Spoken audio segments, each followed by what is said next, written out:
भावग्राही Shanti managing trustee Odisha international centre जहाँ आम सर्ट वाइस बोली कहू। ओडिशा इंटरनेशनल सेंटर एक ट्रस्ट सामाजिक अनुष्ठान सामाजिक सांस्कृतिक अनुष्ठान आम 2003 रु विभिन्न कार्यक्रम चालू रखीचु। धौली आरती आम प्रति पूर्णिमा एठी एकत्रित हो। कथित अच्छी पूर्णिमा दिन महालक्ष्मी अश्वत्थ गछ बास करती से आम ये अश्वत्थ गछ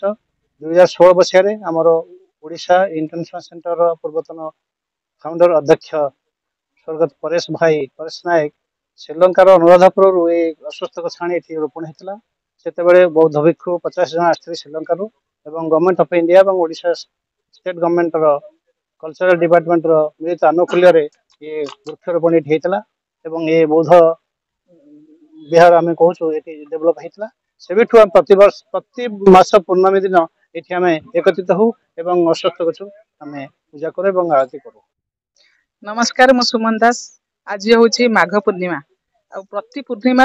आमर धौली रे बोधिध्रुम आरती करा जाए। पूर्णिमा ता छड़ा प्रसाद भी सेवन करा जाए। आमर यहाँ हूँ ओडिशा इंटरनेशनल सेंटर गोटे ऑर्गेनाइजेशन आमर परेश नायक परेश भाई थे तार फाउंडर से तो बर्तमान नहांती किंतु आमर अलग ट्रस्टी सब अच्छा भावग्राही शांति उदय भाई शांति एमाने कुमुदिनी अपा एम सब अच्छा ट्रस्टी ऑर्गेनाइजेशन चली बड़ बड़ कम सब भी हूँ संस्था आमर संस्थार बाहर लोक भी जी आसन वेलकम करुचु आम संस्था आम संस्था सहित मिशंतु आउ सब प्रति पूर्णमी तो आमर करा जाए आरती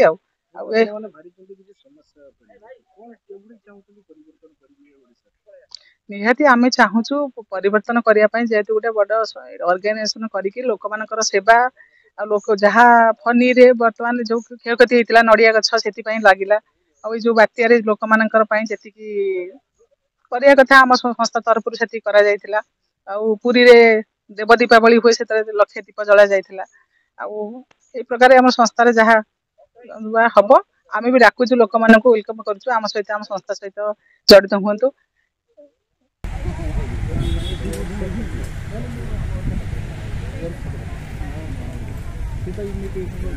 समस्या